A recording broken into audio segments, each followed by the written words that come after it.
Good afternoon, everybody. It's Lynn, the Leather Bag Lady. How are you all today?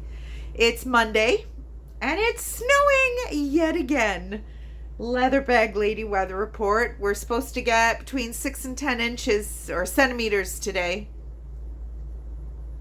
I'm not saying a word. Not saying a word. What would you rather have, 6 or 10 inches? Not saying a word. Anyway, back to a regular scheduled programming.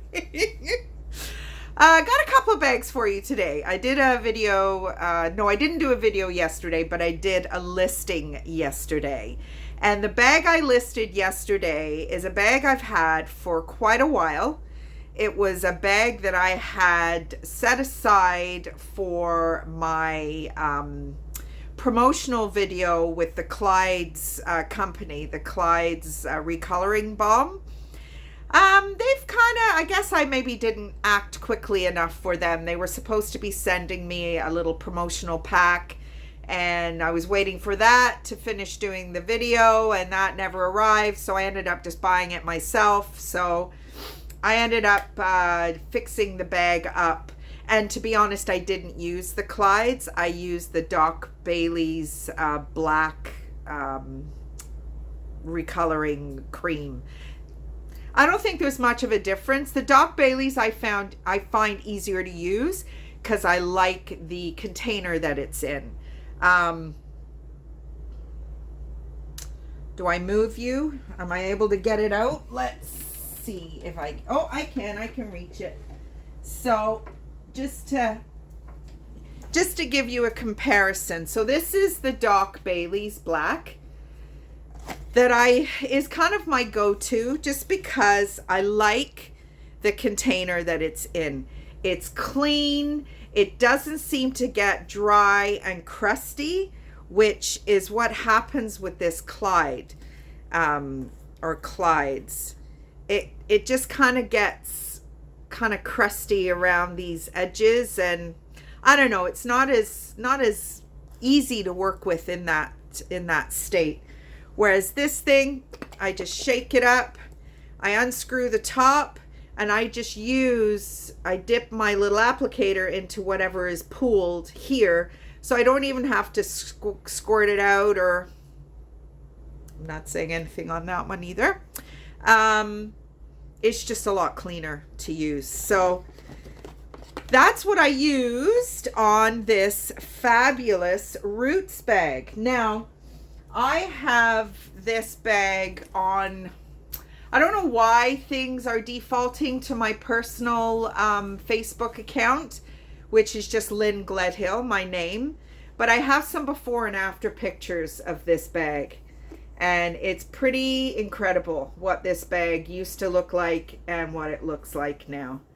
So this was listed yesterday. It's a vintage Roots. You know I love Roots. Picked up another gorgeous Roots bag this morning. It's a bit of a mess, so it will need some work as well.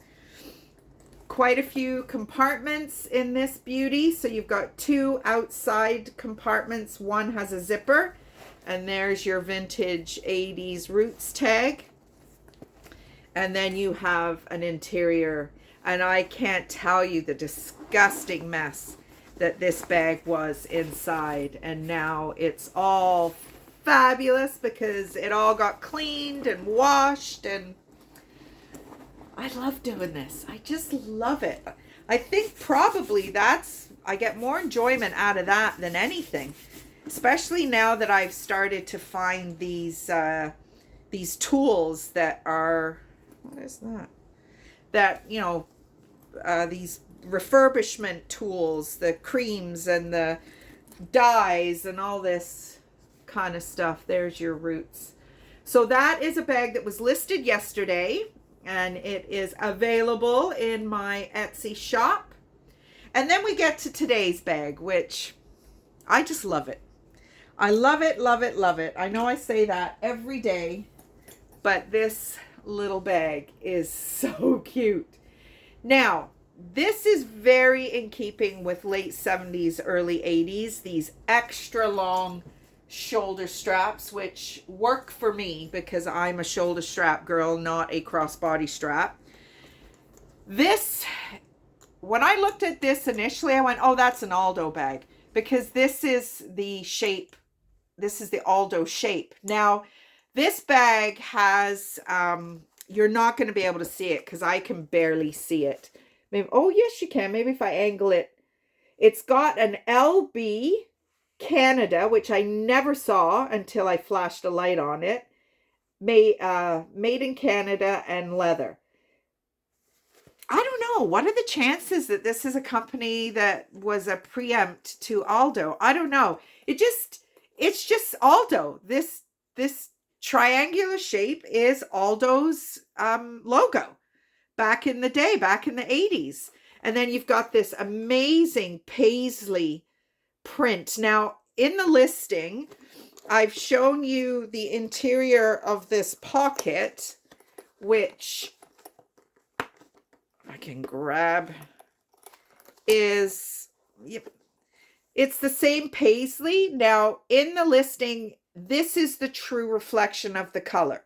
When I've taken the picture of the interior, for whatever reason, it got really washed out. But it's quite vibrant. It's a real kind of dark mustard kind of yellow. And then you've got a zipper compartment here. Again, this is another Mary Tyler Moore bag. It's another Rhoda bag. You know, late 70s, early 90s. I just love it. The leather is like a saddle grade leather. It's thick, but it's not as thick as the Old Roots. The Old Roots leather, I mean, if you see how thick that strap is, that's solid leather. Not like a lot of the companies now, where it's almost like a bonded leather strap, where the two pieces of leather have cardboard backed and they stitch the two together, which creates a little bit of width, but it's all, and this is the same. Look how thick that is, and it's all leather. It's just two pieces of leather, front to back, and they've been stitched together. This quality, folks, you don't get in the new bags. You just don't. It's got a nice little gusset. If this bag was bigger, it would not be for sale. I'm just saying. So that's the two bags for today. Love them. Black seems to be I was overrun with brown bags, and because I love brown, but brown doesn't sell that well. So this is the Roots bag that I just picked up. Isn't that amazing? It is a bit of a mess. There's all kinds of stains, and it needs to be all, look at all that fluff. And it's a right old mess inside with a big ink mark. But that doesn't scare me at all. I will be doing some before and afters with this. And this will not be finding its way. It's not vintage, so it wouldn't be on Etsy anyway. But even if it was, I'm keeping this one. So, but I will do the before and after. On my, I have my Facebook page, Leather Bag Lady. Now I have the Leather Bag Lady Vintage. So I'm still trying to figure out how to connect all of them.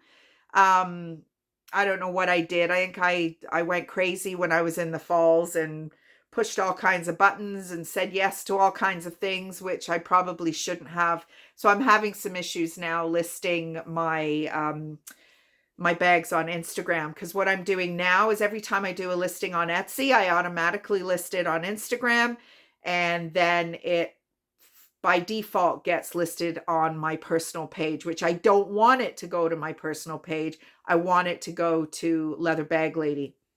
I don't care who's on my personal page. My page is public anyway, so you can check out whatever. I'm a bit too much of an open book for the most part. I know it drives my kids crazy. I tend not to have any secrets. I tell everything, which, it is what it is. But I'll tell you what's happening right now is I've started watching this hoarder show. A little scared, actually, because there's some shit in there that I can resonate with more so than I would like. Oh my goodness me. but I'm making great headway. Again, I'm not saying a word. I'm bad today. Sorry.